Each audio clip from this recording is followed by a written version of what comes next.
Cadena Radio Universidad de Puerto Rico presenta Hilando Fino desde las Ciencias Sociales.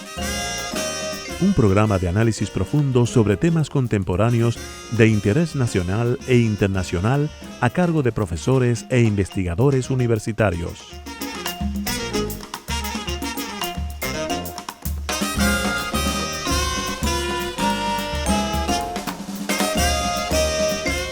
Muy buenas tardes, amigas y amigos de Hilando Fino desde las Ciencias Sociales. Como todos los martes a las 4 de la tarde, realizando entrevistas que espero que sean de su interés sobre temas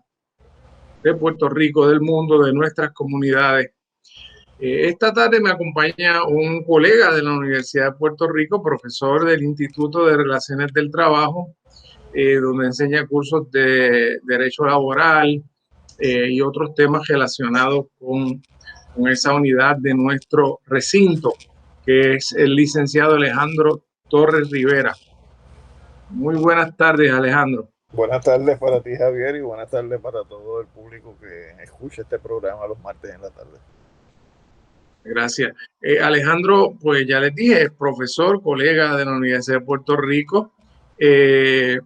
Forma parte, y entiendo, Alejandro, que en este momento dirige la Comisión de Derecho Constitucional del Colegio de Abogados. Eso es así. Dirige la Comisión de Derecho Constitucional del... No de Derecho Constitucional, sino del Estudio para el Desarrollo Constitucional, que es una comisión para el desarrollo constitucional, las relaciones políticas entre Puerto Rico y Estados Unidos, a diferencia de la Comisión de Derecho Constitucional, que ya va sobre otro ámbito y otras áreas.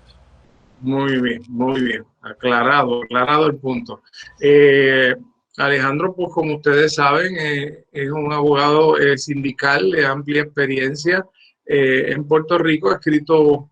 varios libros sobre temas diversos, sobre militarización, Asamblea Constitucional de Estatus, y lleva muchos años publicando ensayos sobre Eugenio María de Hostos y finalmente ha producido un libro que salió ahora en el 2021, ¿verdad, Alejandro? Sí, hace aproximadamente 5 semanas. Hace 5 semanas, acabadito de sacar del horno, El pensamiento hostosiano, su vigencia en el siglo XXI. Es un texto que he podido examinar. Yo conocía uno de los ensayos ya, no conocía los otros y los he podido estudiar y me ha parecido un libro muy bueno. Se lo recomiendo a los oyentes de Radio Universidad. Alejandro, ¿cómo se puede conseguir el libro? Pues mira, básicamente donde se está vendiendo es en el Colegio de Abogados y Abogadas de Puerto Rico, porque también como parte de este esfuerzo yo le doné al colegio una cantidad de libros para que se puedan vender allí, para que el colegio levante fondos con la venta del libro, y el lugar exclusivo donde se está vendiendo es en el colegio, y entonces parte de la tirada pues yo se lo estoy haciendo llegar a gente que sé que aprecia el pensamiento de Hostos. Así que si a alguien le interesa de alguna manera que yo le haga llegar copia del libro, pues puede pasar a buscarlo a la oficina mía en el edificio Midtown, en 420 Avenida Ponce de León. Sí, pues ahí lo tienen, estimados oyentes, tienen la posibilidad de recibir un libro importante sobre este gran patriota puertorriqueño de América, del mundo, que es Eugenio María de Hostos. Alejandro también es comantenedor de un programa semanal de análisis del acontecer internacional que se llama Ventana al Mundo desde Puerto Rico, que se transmite por WKQ semanalmente. Este libro fue editado por el doctor Héctor Serrano Mangual, quien lamentablemente no pudo ver al final el fruto de su trabajo porque falleció. Pero tiene una nota muy interesante en el libro agradeciendo que afortunadamente pudo ver el libro finalizado antes de que se imprimiera. Alejandro, me gustaría empezar de forma muy general. ¿Qué te impulsa a escribir este libro? ¿Qué te impulsa a colocar en un solo libro varias investigaciones que habías estado realizando sobre Hostos? ¿Qué ¿Qué te mueve? Pues mira, el primer contacto mío con Hostos, Javier, se dio en el contexto de la influencia que sobre mi persona ejerció. Mi hermano mayor, ya fallecido, me llevaba 12 años de edad, y teniendo yo 15 años, tropecé con un libro editado sobre el pensamiento de Hostos, que cuando lo leí pues me causó una impresión muy profunda, y a partir de ese momento pues yo empecé a interesarme por la figura histórica de Eugenio María de Hostos. Con el desarrollo del tiempo, pues eventualmente a partir del año 92 pues me vi involucrado en una iniciativa que se generó, que era el Encuentro Hostosiano, donde se pretendía pues crear como un parlamento dentro del independentismo, un espacio de diálogo y de discusión, que en algún momento tú y yo también coincidimos ahí, que eventualmente se desarrolla esa iniciativa que la generó un hostosiano importante como es Juan Maribras en el Congreso Nacional Hostosiano. Y en la medida en que el Congreso Nacional Hostosiano revisitó, puso su mirada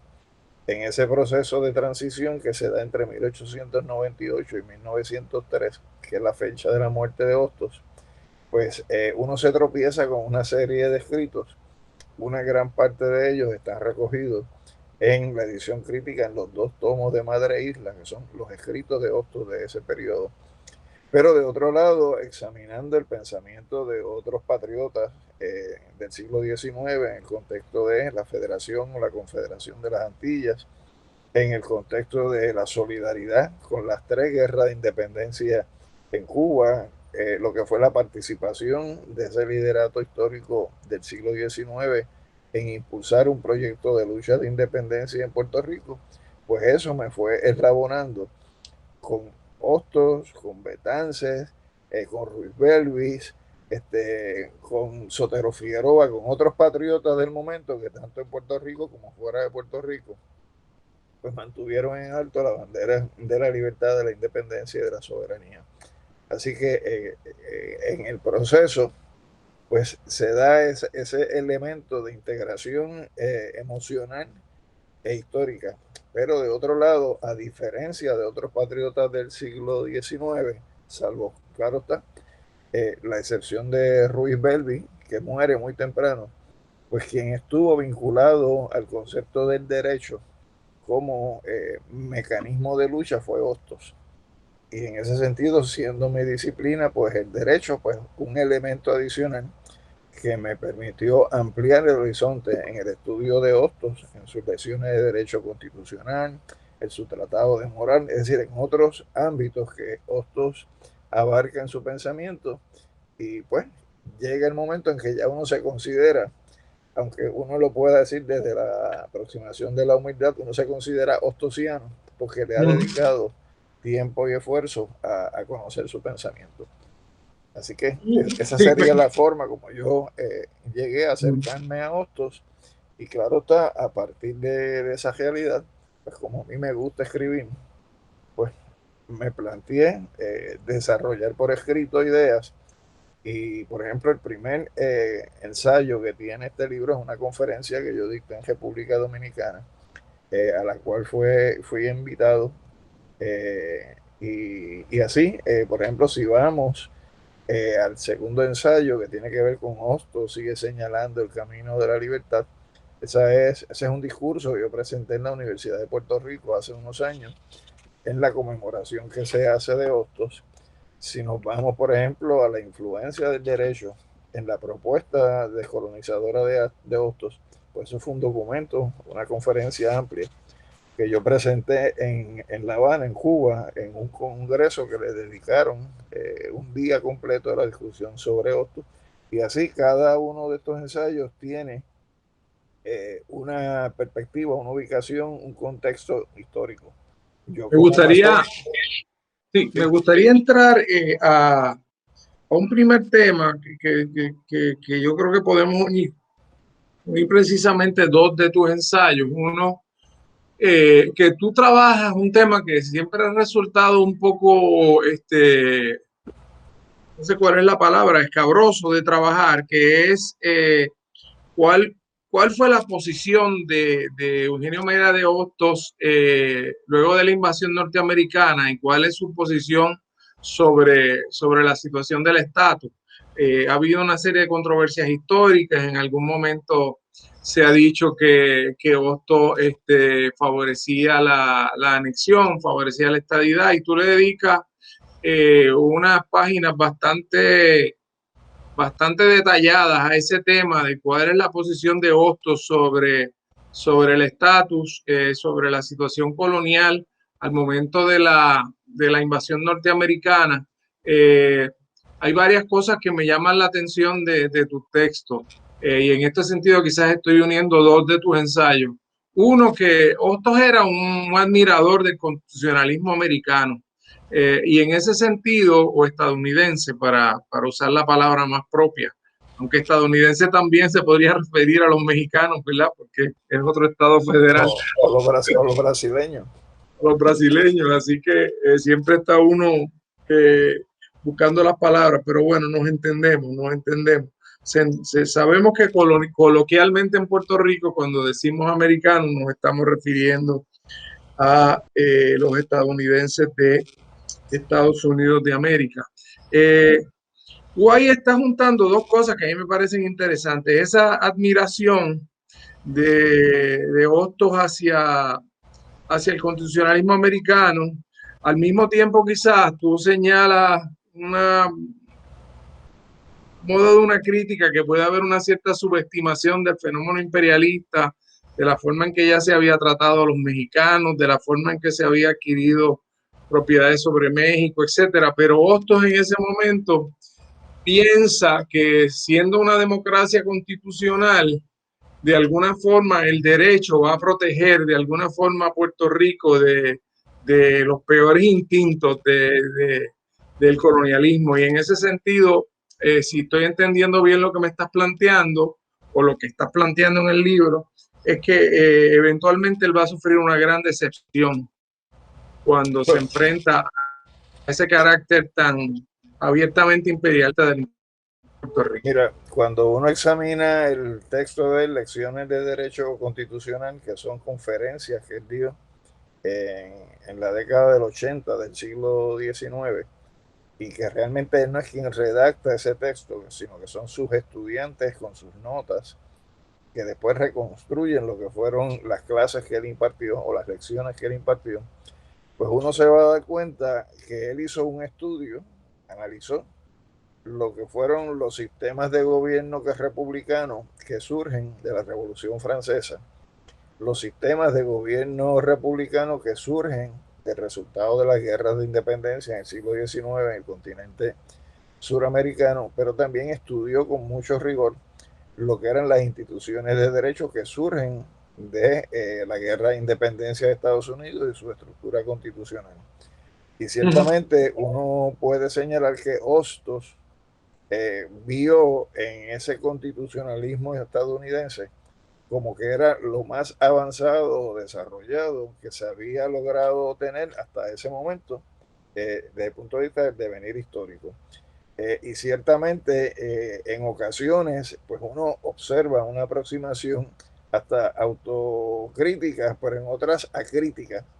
a lo que son las instituciones de los Estados Unidos, perdiendo de perspectiva que una cosa es lo que está escrito y otra cosa es la realidad, que una cosa son los fundamentos bajo los cuales surgen los Estados Unidos en el siglo XVIII, y otro es el Estados Unidos de la posguerra civil, donde hay un ejercicio ya imperial más allá de lo que fue la expansión de su frontera, en la forma como el norte se propuso colonizar el sur. Y claro, es la etapa donde se destruye un modo de producción, básicamente a base de la mano de obra esclava, frente a lo que es el modo de producción capitalista de gran industria. Pues esos matices que permean e inciden en lo que son las formas como se ejerce el gobierno, pues por ejemplo Hostos no entra a hacer un juicio crítico de eso, sino se queda en la estructura del derecho, puro derecho. Y entonces en ese sentido él compara lo que es el avance de ese constitucionalismo estadounidense en los territorios que se fueron agregando a los 13 estados originales y lo compara en lo que fue la realidad del régimen jurídico al cual Puerto Rico estuvo supeditado por 400 años bajo España. Claro. Y era difícil, Alejandro, perdona que te interrumpa, era difícil y obviamente uno lo está viendo desde el siglo XXI todo esto, anticipar que Estados Unidos iba a romper totalmente con esa tradición constitucionalista al momento de adquirir estos nuevos territorios en el 98 y se iba a crear un nuevo constitucionalismo colonial, si se quiere llamar de alguna forma, a través de la doctrina de los casos insulares, etcétera. Sí. Pero eso realmente fue un rompimiento importante en la historia constitucional de Estados Unidos, de la cual él no podía tener noticias porque se estaba desarrollando esa nueva doctrina. De hecho, si tú te vas a un plano de la metafísica y, por ejemplo, piensas si Hostos hubiera vivido 10, 15 años más, pues tenía la oportunidad de posar su mirada y reflexionar sobre si esas instituciones civiles que Estados Unidos impone en Puerto Rico a partir de 1900, pues realmente eran instituciones que implicaban un avance en el desarrollo democrático del país. Pero aún así,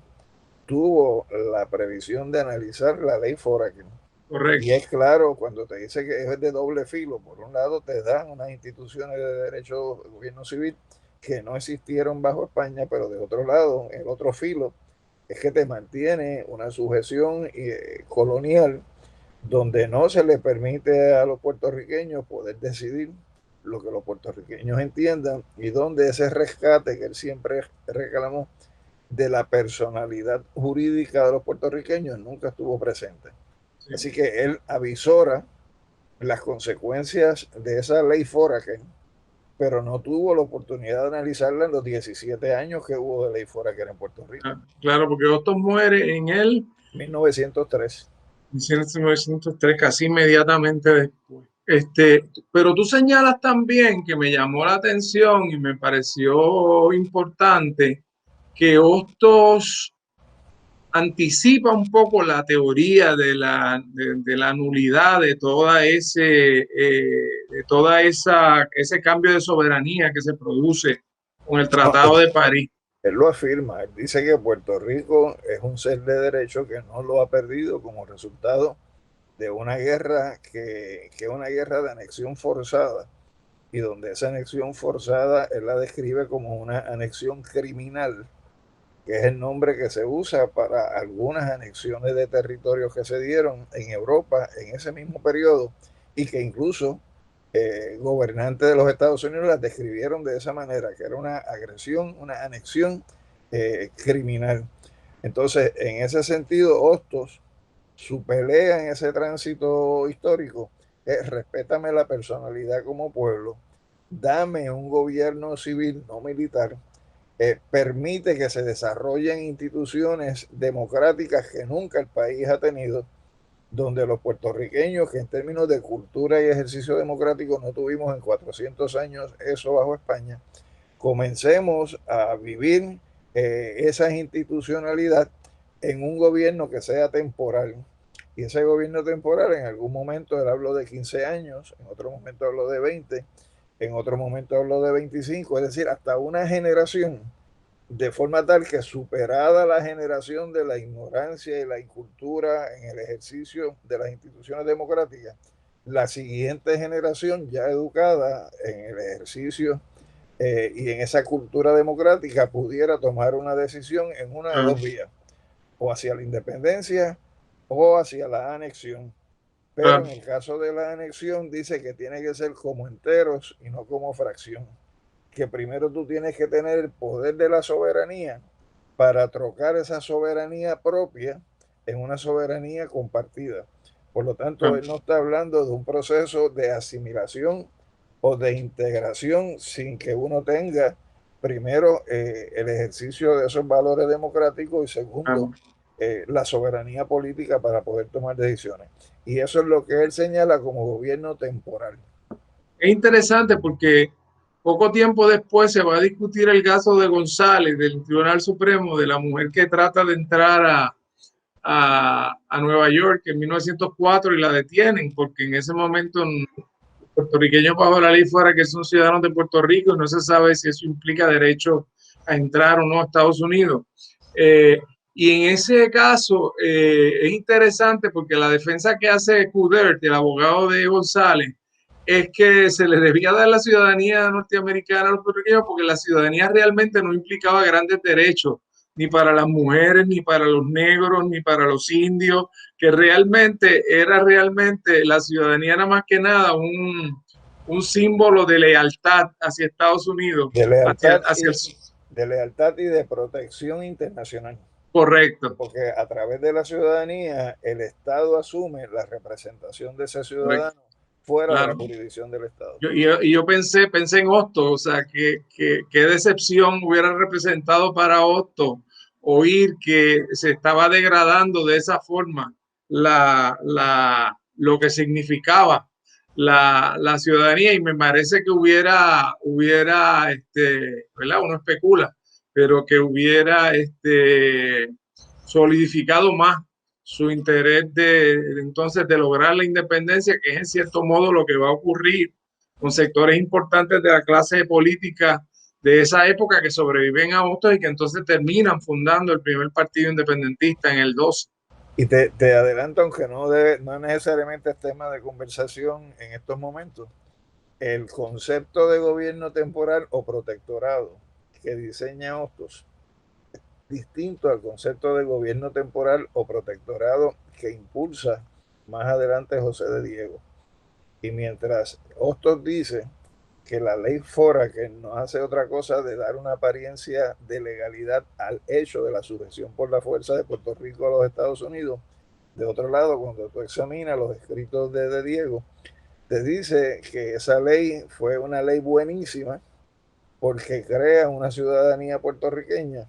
y que a través de esa ciudadanía puertorriqueña que establece la ley fora, que se establece el principio de soberanía de Puerto Rico en la relación con los Estados Unidos. Son dos aproximaciones totalmente distintas.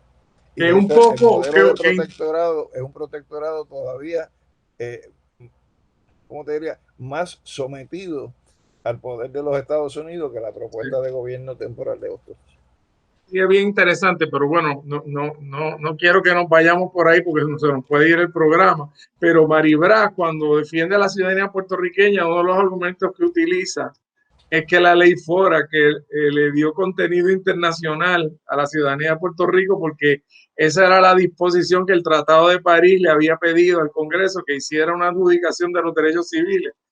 Así que nada, esto es muy interesante. Quiero pasar, Alejandro, al tema de la Asamblea Constitucional de Estatus, y aquí te voy a hacer una maldad, es decir, quiero que hagas dos cosas. Uno, que me hables un poco de Hostos, de cómo formula esa idea de la Asamblea Constitucional, pero te quiero traer al presente a que me hables un poco del proyecto de Velázquez, Ocasio Cortez, y de qué forma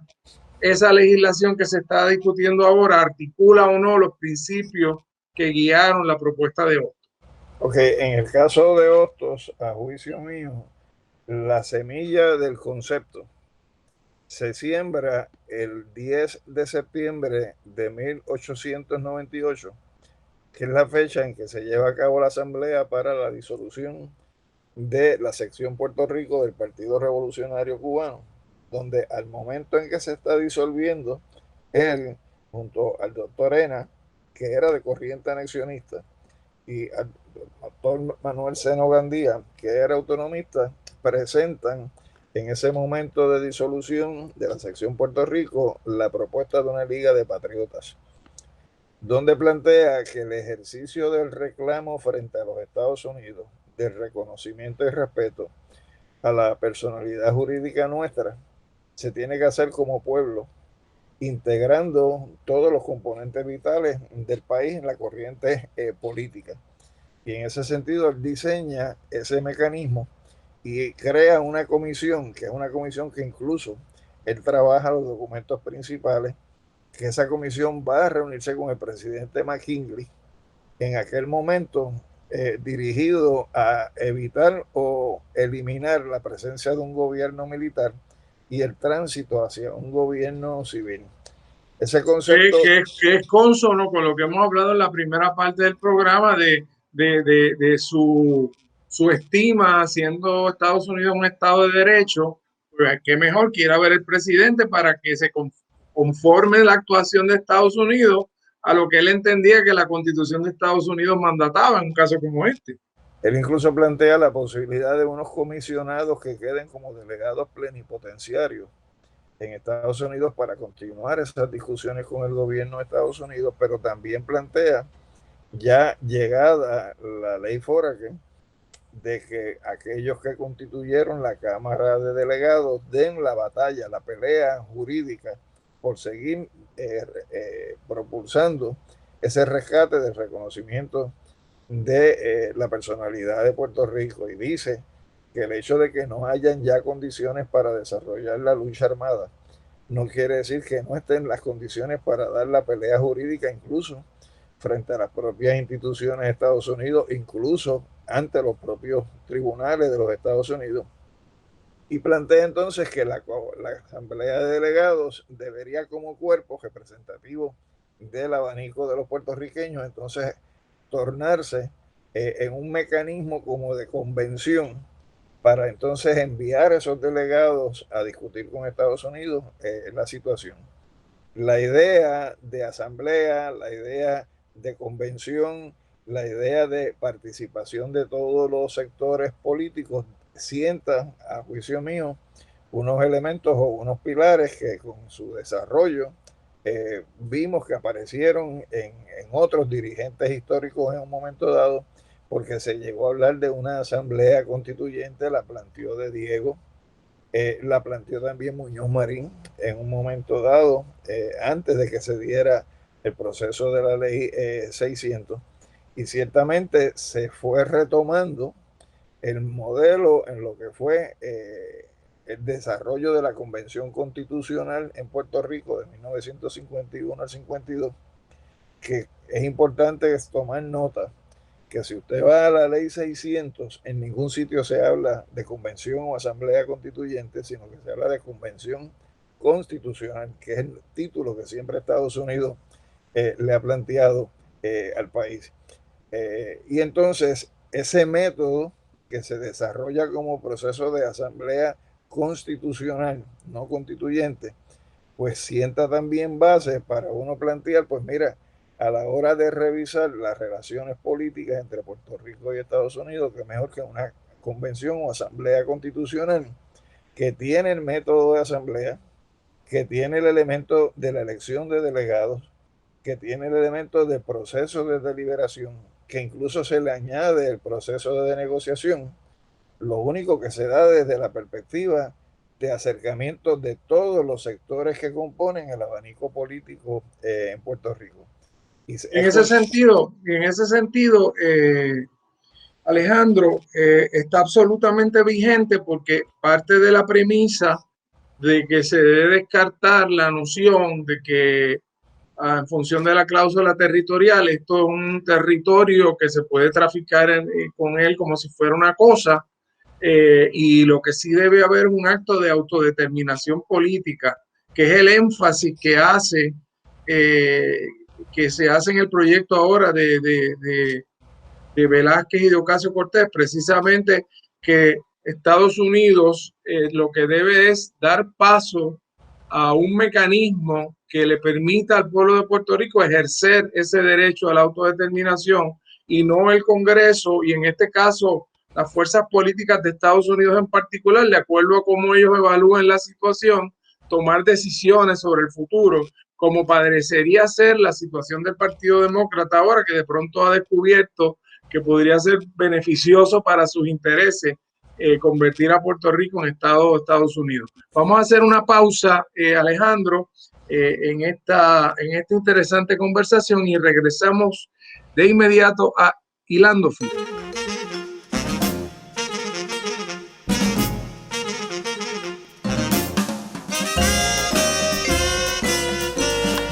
Buenas tardes, amigas y amigos de Hilando Fino, nuevamente aquí con el profesor Alejandro Torres Rivera, investigador que le ha dedicado muchos años a pensar, a escribir, a debatir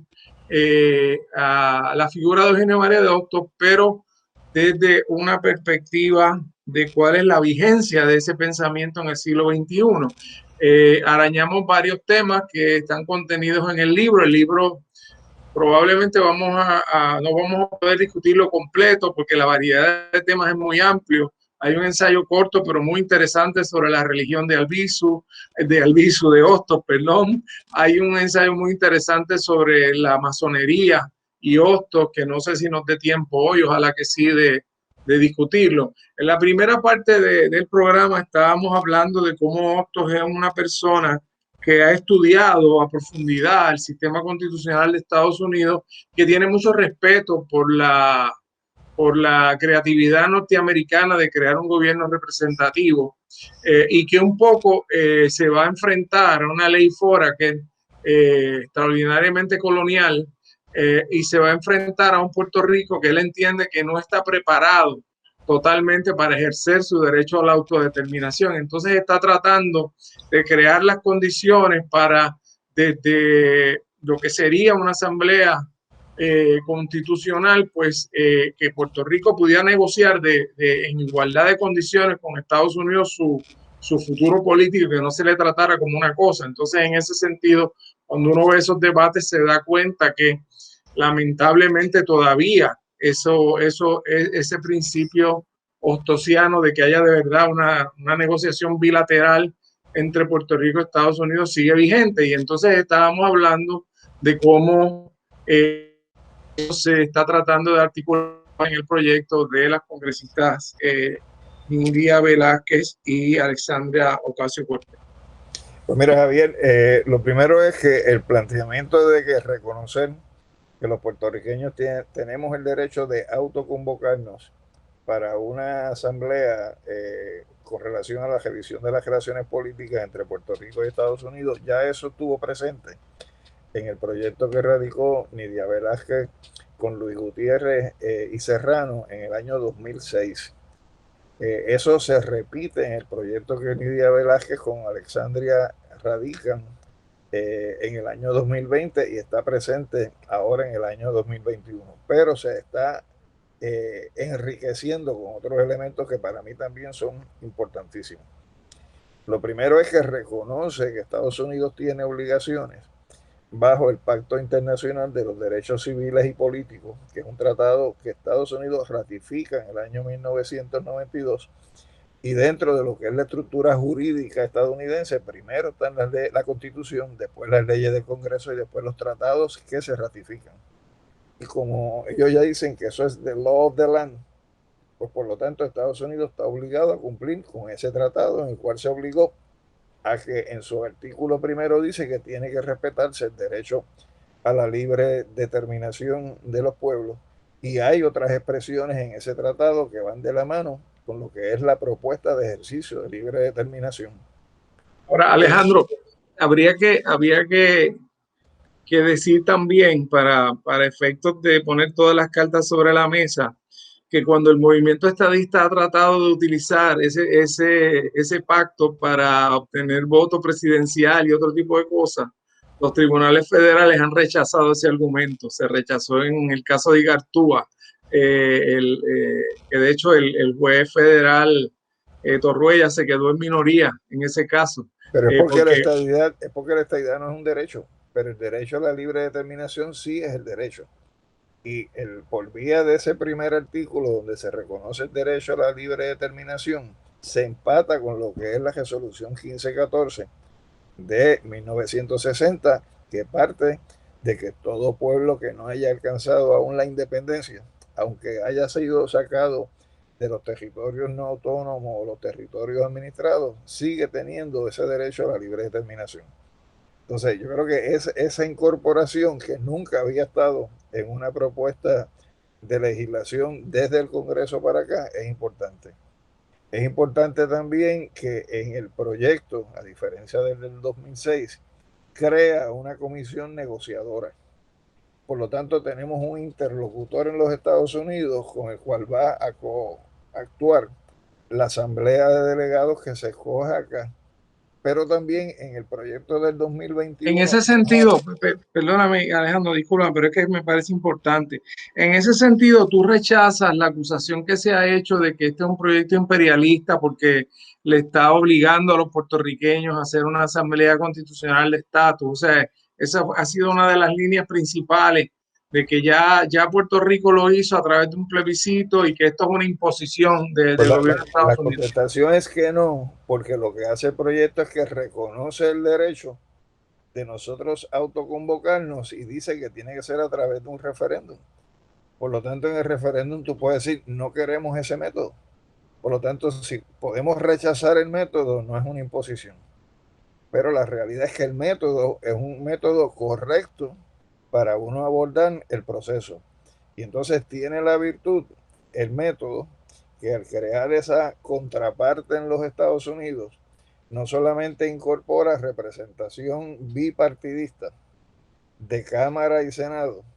no solamente incorpora la representación de los comités que en Cámara y Senado tienen que ver con Puerto Rico, sino que incorpora de la rama ejecutiva, por consenso de los partidos, representación del Ejecutivo a nivel del Departamento de Justicia y a nivel del Departamento del Interior. Y uno podría pensar, bueno, ¿y por qué no se incorpora también a alguien del Departamento de Estado, que ha sido parte importante y que, como decía ayer el compañero, un compañero en Fuego Cruzado del sector de libre asociación, si la alternativa fuera un pacto de libre asociación, pues eso es un tratado que quien lo negocia es el Ejecutivo, no el Legislativo. Por lo tanto, esa participación del Departamento de Estado en esa comisión por parte de los Estados Unidos sería de alguna importancia. Además, en ese proyecto de NIDIA se incorpora algo que no estuvo tampoco en los proyectos anteriores, que es la participación de la diáspora puertorriqueña en este proceso de libre determinación, sobre todo tomando en consideración que el doble de nuestra población en Puerto Rico está en los Estados Unidos. No estamos hablando de 3.2, sino cerca de un conglomerado de 9 millones de personas. Y no solamente plantea que hay que tener en consideración a la diáspora, sino que a la hora de establecer quiénes van a estar representando el poder legislativo desde el punto de vista de mayorías y minorías, te dice que hay que buscar el censo,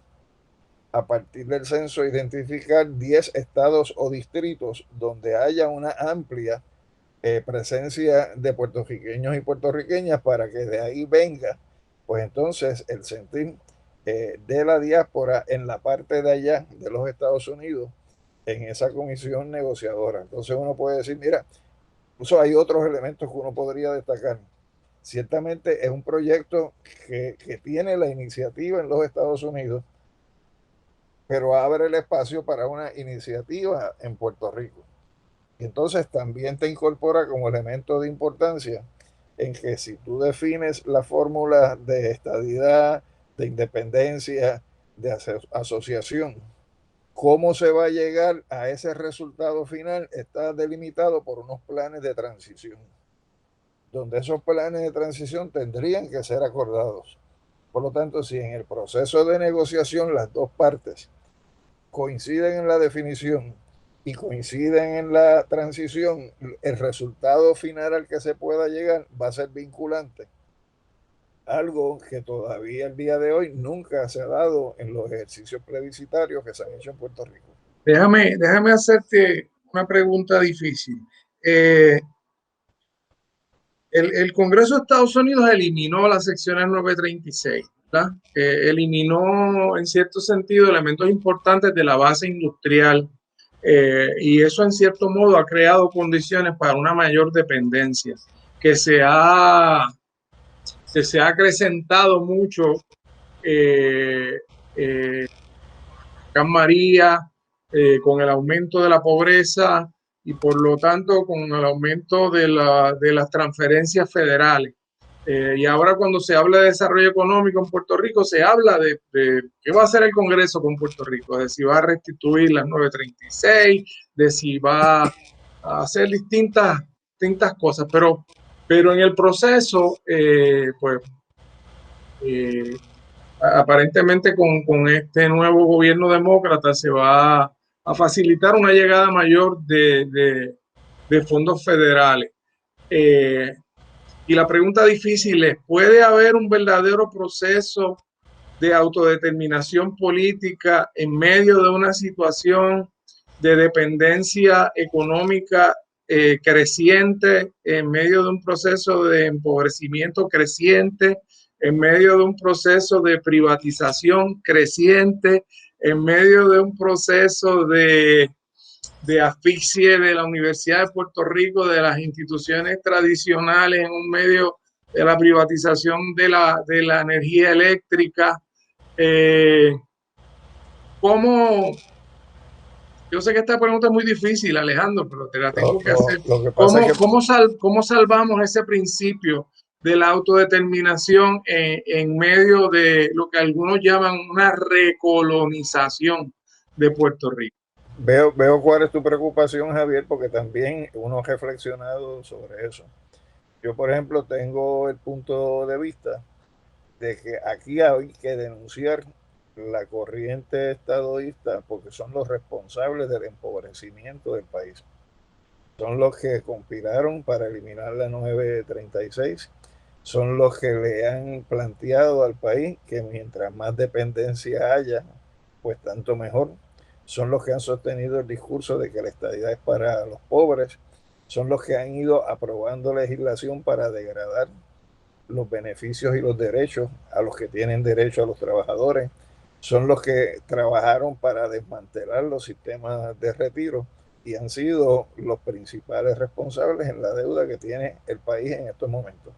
Por lo tanto, yo creo que esa denuncia hay que hacerla porque eso no puede uno callar y pasar con ficha. Y, y si uno lograra pues sembrar ese discurso en la forma de la gente ver las cosas en el país,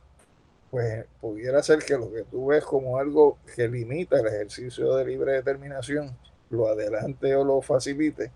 porque de otro lado, si tú sensibilizas a los Estados Unidos de esa realidad, yo no creo que haya alguna posibilidad de que Estados Unidos admita un estado con un nivel de pobreza como el que tiene Puerto Rico, con las complicaciones económicas que tiene Puerto Rico, donde nos deja muy por debajo incluso de lo que es Mississippi. De otro lado, hay un elemento que hay que apuntarlo al tendón de Aquiles del movimiento estadista, que es que hay un tope de miembros en la Cámara de Representantes y cualquier incremento de representantes de Puerto Rico representa reducción de representantes de alguien en los otros 50 estados. Sí, eso es mediante ley, es una ley viejísima de 1912, porque en un momento dado no querían seguir haciendo el edificio más grande y más grande, así que en un momento dado dijeron, no, hasta aquí llegamos, hasta 435. Y añádele a eso la y llevan más de 100 años ya con ese número. Y añádele a esto la incertidumbre que para Estados Unidos representa en momentos donde, como hoy, hay un empate en el Senado, o como ayer, que había una mayoría por 2 votos, ¿qué posición juega en el terreno de la cancha los 2 senadores de Puerto Rico que tendría, si es Estado, en ese balance de poder? O sea, yo creo que la estadía tiene más dificultades en la medida en que se den estas condiciones, y eso hay que traerlo a la discusión. Segundo, Alejandro, una pregunta. Yo, ¿verdad? Estoy mirando esto desde lejos. Yo hace tiempo que no hago encuestas en el Congreso, las hice en la década de los 90, quizás es un buen momento para regresar y ver cómo está ese campo allá. Pero desde donde estoy observando la cosa, me da la impresión de que sigue trancada la situación. Es decir, el proyecto de Nidia le apela a un sector del Partido Demócrata, no necesariamente a demasiados republicanos, y el proyecto de estadidad le apela a ciertos republicanos, no tanto, y a un sector de los demócratas, pero podrían cancelarse esas 2 iniciativas. ¿Tú crees que eso es una posibilidad real? Podrían cancelarse, pero también podrían entrar en razón. de que en el proyecto de Nidia ambas corrientes tienen espacio en la parte negociadora, que eso no lo da el proyecto de petición de una admisión de Puerto Rico como Estado. O sea, que tú le verías más posibilidades de aprobación al proyecto de Ocasio-Cortez lo y que de pasa Velázquez. es que ese producto tienes que mercadearlo. Y posiblemente si no lo haces, pues lo que van a estar operando son fuerzas económicas de quién le pone más dinero en el bolsillo, a qué congresista o a qué senador. Pero si se sientan a racionalizar el escenario, pues definitivamente la alternativa que está presentando el proyecto de Nidia Velázquez para ellos tendría que verse como un proyecto superior a tener que enfrentar una petición de estadidad. Yo veo que la narrativa estadista tiene la ventaja de que es muy sencilla. Las narrativas sencillas a veces son más fáciles de vender, ¿verdad? Y la narrativa es que ya terminó el proceso, que ya Puerto Rico votó y ya decidió y ya ejerció su derecho a la autodeterminación y entonces llevaron a una hora de derecho que planteó que ese es el proceso que se ha usado antes y que ya no hay que discutir nada más, lo que hay que hacer es implantar una solución de estatus. Bueno, lo que pasa es que si ese es el proyecto, pues puede ser una perspectiva que tenga el movimiento estadista de vamos a lanzarnos del avión, pero se les olvidó ponerse el paracaídas, porque una petición de estadidad pues tiene que pasar por una serie de procesos que no son sencillos, siguen siendo complicados y lo que pueden tener al final del camino es un rechazo a la petición. Entonces, en ese sentido, yo he escuchado decir Es de interesante sectores. porque esa es la posición por ejemplo, del senador de Florida, el cubano Marco Rubio, que dice, miren, tengan cuidado porque si aquí se produce a destiempo una votación sobre la estadidad, pues la gente va a decir que ya se derrotó la estadidad y se acabó el asunto. Así que él ha estado un poco temeroso de forzar el asunto, sobre todo ante la situación de que en el Senado se requieren 60 votos para adelantar una legislación. Y entonces súmale a eso, pues que realmente eh, a quién va dirigido el discurso de petición de un acta de estadidad, una ley de estadidad. ¿Va dirigido al gobierno de los Estados Unidos o va dirigido a la base social que tiene el PNP en estos momentos para mantenerla unida frente a lo que es el debate interno en Puerto Rico? Porque en última instancia lo que está en juego no es si se adelanta o no se adelanta la estadidad, sino quién controla los 4 años de presupuesto en el gobierno de Puerto Rico. Entonces una cosa es el discurso hacia un sitio y otra cosa es con ese discurso que yo consigo acá en Puerto Rico. Parece que ese elemento hay que considerarlo. Ahora, independientemente de que se apruebe o no se apruebe legislación sobre estatus, ¿verdad? La mayoría de la gente con quien yo converso plantean que no se va a aprobar. Sería un avance que se haya planteado por primera vez este mecanismo de Asamblea Constitucional con el nivel de apoyo que ha tenido, porque se había planteado antes, pero nunca había tenido tanta atracción como está teniendo ahora. En la vista pública del proyecto de la Cámara número 5, que es el proyecto para convocar a una asamblea de estatus en Puerto Rico, que es la propuesta del Colegio de Abogados. Yo le decía que aun cuando Cámara y Senado lo aprobaba, posiblemente iba a recibir el rechazo del gobernador a través de veto y que sabiendo uno las dificultades que hay al interior del Partido Popular con sus distintas tendencias, a lo mejor no se iba a conseguir número de votos suficientes para pasar por encima del veto. Pero que el gran mérito que tenía el que se hubiera radicado y se hubiera comenzado un proceso de vista pública sobre ese proyecto, que es algo que hasta ahora no se había dado, a pesar de que desde la época de Acevedo Vilá se ha estado presentando en Cámara y Senado esa propuesta, es el proceso del debate que se va a generar, que en la medida que se combine con el debate que genera el proyecto de Nidia Velázquez, pues entonces uno puede ampliar el ámbito de la discusión y yo le sugería de por qué a nivel de las legislaturas municipales, donde hay representación del PIB, de Victoria Ciudadana y ciertamente del Partido Popular, no se promovía un proyecto de resolución de asamblea legislativa municipal para que también se abriera ese proceso de discusión y vistas públicas para ir ampliando el ámbito del debate en Puerto Rico. Y si para este cuatrienio no llegamos a la meta, pues por lo menos dejamos encarrilado para el siguiente cuatrienio el debate y la discusión de una manera más adelantada. Así que el elemento de riqueza está en cómo se va a generar una discusión, que de otro modo pues estaría silente, como ha estado pues, desde el gobierno de Aníbal Acevedo Vila para acá, estos proyectos que se han sometido a la Asamblea Constitucional de Estatus. Alejandro, además de esta visión amplia de Hostos sobre la Liga de los Patriotas, la solución democrática, el tema de nuestras relaciones con Estados Unidos, su apoyo al embrión de lo que hoy es la Asamblea Constitucional de Estatus, ¿qué otros elementos tú enfatizarías de Hostos que siguen siendo vigentes en el siglo XXI? Bueno, Hostos anticipó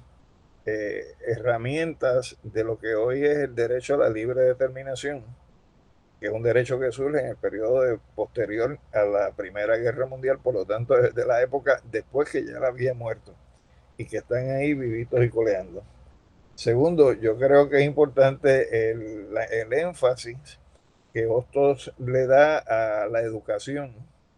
desde el punto de vista de la formación integral del ser humano. Y creo que es importante la visita que uno debe hacer a lo que es el Tratado de Morán o a las lecciones que él también escribe desde el punto de vista de lo que son los deberes primarios, secundarios. Creo que es importante también el esquema que él parte de cómo debe ejercerse la gobernanza en un país a partir de la unidad básica que es la familia, después de la familia el municipio, después del municipio la provincia, después de la provincia el país y después del país lo que llama la comunidad de las naciones, que yo creo que son elementos importantes en una visión que él plantea para la gobernanza interna de los países, pero desde el punto de vista de una aportación adicional que él hace en el caso nuestro, en el siglo XIX, y que yo creo que sigue siendo vigente, es cómo se eslabonan unos países con otros. Él planteó la idea de la Confederación de las Antillas, en referencia pues, a las Antillas mayores, pero una vez consolidado eso, él lo visualizó como una confederación a nivel antillano, con los dos archipiélagos de las Antillas, y después cómo se integraban las Antillas con Centroamérica, cómo se integran las Antillas, Centroamérica con el resto de América Latina, y cómo se integran las Antillas, Centroamérica, América Latina con el resto del mundo. Entonces esa visión, por ejemplo, no deja de estar presente en la propuesta de la CELAC y no deja de estar presente en arreglos y propuestas que se han desarrollado de integración económica a nivel del Caribe. Por lo tanto, esa visión amplia de Hostos es importantísima. ¿Tú crees que no empece a las diferencias ideológicas, diferencias de estatus, los gobiernos en este caso particular de República Dominicana, de Puerto Rico, de Cuba, podrían moverse a una conversación más constructiva sobre temas de colaboración, etcétera? ¿O tú crees que la situación colonial es de tal naturaleza en el caso de Puerto Rico que evita cualquier tipo de adelanto de una agenda antillanista de ese tipo? Para mí es importante el rol que vaya a jugar la República Dominicana en ese proceso, Javier. Porque la República Dominicana como país soberano tiene todas las condiciones dadas para poder establecer eslabonamientos con Cuba, independientemente de la diferencia de los sistemas económicos. Nosotros tendríamos más dificultad porque depende de una normalización de relaciones entre Estados Unidos y Cuba. Y los eslabonamientos con República Dominicana se han producido. Correcto, pero República Dominicana pudiera tener unos eslabonamientos con Puerto Rico y por lo tanto ser el pivote de cual parta pues, una visión uniforme o por lo menos orientada lo más uniforme posible a un eslabonamiento entre países como un punto de partida, ¿no? Segundo, pues en Cuba se están dando unos cambios y unas transformaciones desde el punto de vista económico, Por ejemplo, era inconcebible cuando tú y yo estábamos en la universidad pensar que Cuba iba a tener 650,000 personas trabajando por cuenta propia en un contexto donde incluso pueden ser empleadores y tener empleados trabajando para ellos. Eso hubiera sido inconcebible. Y son 650,000 personas que salen de lo que es la fuerza del trabajo del Estado y pasan a una actividad privada. Para nosotros hubiera sido inconcebible que el modelo de desarrollo cooperativo que en Cuba empieza a desarrollarse a nivel agropecuario, cuando viene el periodo especial, hoy pues hay cantidad de cooperativas que se han formado de artesanos y de pequeños productores que no tienen ya vínculo alguno con el campo, sino en términos de la venta de productos, que incluso hay lugares en La Habana que son mercados abiertos de artesanía, donde esas cooperativas pues ejercen sus funciones. Para nosotros hubiera sido quizás inconcebible los niveles que tiene hoy la ley, que es una ley que viene del 81, antes del periodo especial, pero que se hizo otra en el periodo especial a la ley que tiene hoy Cuba de empresas mixtas, por la participación que se le está dando al capital privado externo en lo que son los procesos económicos en Cuba. Entonces, me parece a mí que ese discurso del socialismo del siglo XXI, en el caso de Cuba, es como desmantelar el socialismo que se hereda de la Unión Soviética a partir de los años 60. Y realmente ese socialismo del siglo XXI es como empiezan a incorporarse elementos de una economía de mercado en una economía socialista, que nosotros, por ejemplo, lo tuvimos en Puerto Rico desde el punto de vista de una economía capitalista, incorporando elementos que pueden ser socializantes, como son las corporaciones públicas, las instrumentalidades y demás. Así que cuando uno ve esto en perspectiva, quizás no en 4 años, sino en una perspectiva de 40 o 50 años, yo sigo pensando en que sí, que hacia eso es que puede moverse los procesos. Y ciertamente cuando tú miras hacia atrás de dónde vienen las ideas y los conceptos, pues vienen de Martí, de Hostos, de Betance, de Luperón, que fueron los que vieron esa posibilidad en el siglo XIX. Alejandro, muchas gracias. Lamentablemente se nos ha acabado el tiempo. Me gusta la idea de que hemos terminado en una nota optimista sobre la posibilidad de que esos esfuerzos de unidad caribeña se sigan fortaleciendo. Amigas y amigos, será entonces, y te damos las gracias, Alejandro. Muchas gracias por estar con nosotros. Será entonces hasta la próxima semana en Hilando Fino desde la Ciencia Social. Cadena Radio Universidad de Puerto Rico presentó Hilando Fino desde las Ciencias Sociales.